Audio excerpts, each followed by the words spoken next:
Donc on a une séparation en plusieurs couches, 3 couches, et ça va être... Désolé.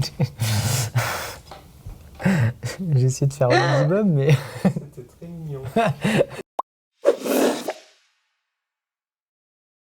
On va maintenant vous parler... C'est quoi ?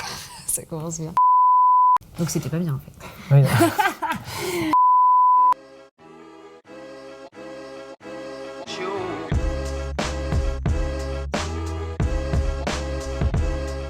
J'ai réalisé donc ma formation initiale à l'université de Bordeaux, puis ensuite donc j'ai réalisé un internat validant dans l'université de Reims où je suis parti pendant 3 ans. Et donc pendant cet internat, moi c'était mon objectif, c'était de me former et d'approfondir vraiment mes connaissances donc en implantologie chirurgicale et prothétique et également tout ce qui était en chirurgie orale. Durant cet internat, j'ai également passé des diplômes universitaires supplémentaires. Donc voilà, j'ai passé un diplôme universitaire d'implantologie sur 2 ans. J'ai également réalisé un diplôme universitaire d'anatomie clinique crânio-faciale et cervicale à l'université de Bordeaux. Et j'ai également passé un certificat d'études supérieures en parodontologie, vraiment pour avoir une approche globale au niveau de l'implantologie et au niveau de la chirurgie orale. Alors mon parcours est à peu près similaire avec celui de Guillaume, puisque j'ai également donc fait mes études et donc ma formation initiale au niveau de l'université d'odontologie de Bordeaux, et puis donc j'ai passé également donc un internat que j'ai donc réalisé sur Reims. C'est juste qu'on n'a pas le même tropisme au niveau des disciplines, puisque moi j'ai plus un tropisme vers la parodontologie, et c'est pour ça que j'ai perfectionné du coup mes connaissances et mes compétences techniques dans ce domaine au sein de cet internat.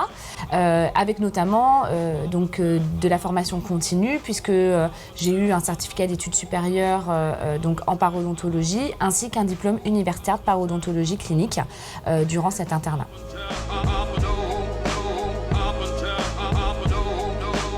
Donc c'est vrai que la chirurgie orale, c'est vraiment une discipline qu'on rencontre très fréquemment durant notre internat. C'est vrai qu'on prend en charge notamment énormément de patients hospitalisés. À l'hôpital, on a quand même un accès au bloc sous anesthésie générale. Donc les patients viennent également pour se faire retirer les dents de sagesse sous anesthésie générale. Donc c'est vrai qu'on a énormément baigné dans cette discipline durant notre internat. Également notre ancien chef de pôle est lui qui avait créé la spécialité de chirurgie orale. Donc voilà, c'est vrai qu'au niveau de Reims, il y a vraiment la chirurgie orale est vraiment très fortement ancrée au niveau du CHU et au niveau de la faculté. Donc c'est vrai que cette discipline, elle est venue à nous, elle nous a intéressés dès le début et on s'est directement plongé dedans dès le début de notre internat. Effectivement, il y a des points communs, donc avec la parodontologie, on a des techniques communes, notamment. Donc là, on va parler de la frénectomie dans cette formation. Et c'est la frénectomie, elle est réalisée à la fois par des praticiens qui réalisent que de la chirurgie orale ou des praticiens également qui font que de la parodontologie. Donc c'est pour ça que du coup, on a décidé de faire également donc cette formation en binôme de façon à apprendre le meilleur des 2 disciplines. Ouais, en fait, voilà. Comme ça, dans cette formation, on regroupe vraiment l'aspect chirurgie orale que moi je pratique exclusivement au cabinet avec l'implantologie et l'aspect parodontologie que Adeline pratique elle exclusivement au cabinet.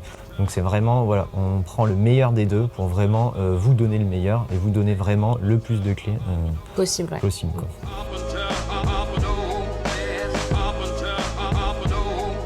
Alors en fait, nous là je parle pour nous 2, parce qu'on a vraiment un parcours similaire, mais nous dès le début, pendant notre formation initiale à Bordeaux, on donnait déjà des cours dans une prépa pour les étudiants qui passaient la P1.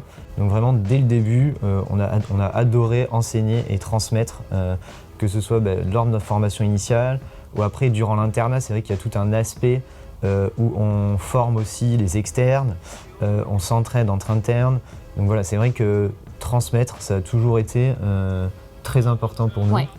Oui, pour ma part aussi, c'est vrai que on a été face à plusieurs types en fait d'enseignement et parfois, malheureusement, dans notre discipline, on a aussi un peu de rétention d'informations. Et c'est vrai que nous, c'est pas du tout ça qu'on veut. On a beaucoup d'étudiants aussi qui viennent au cabinet.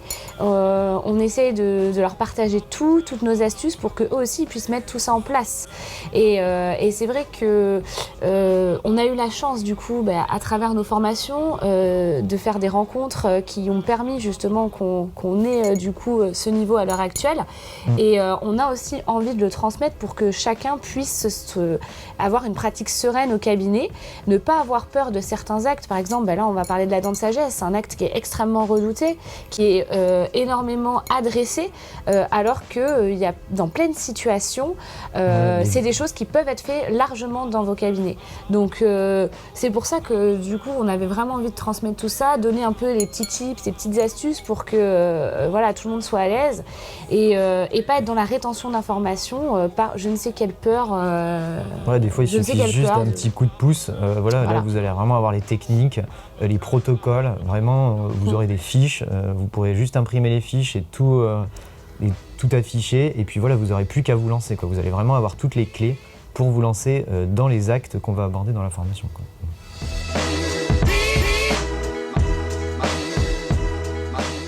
Je m'endors. Hein.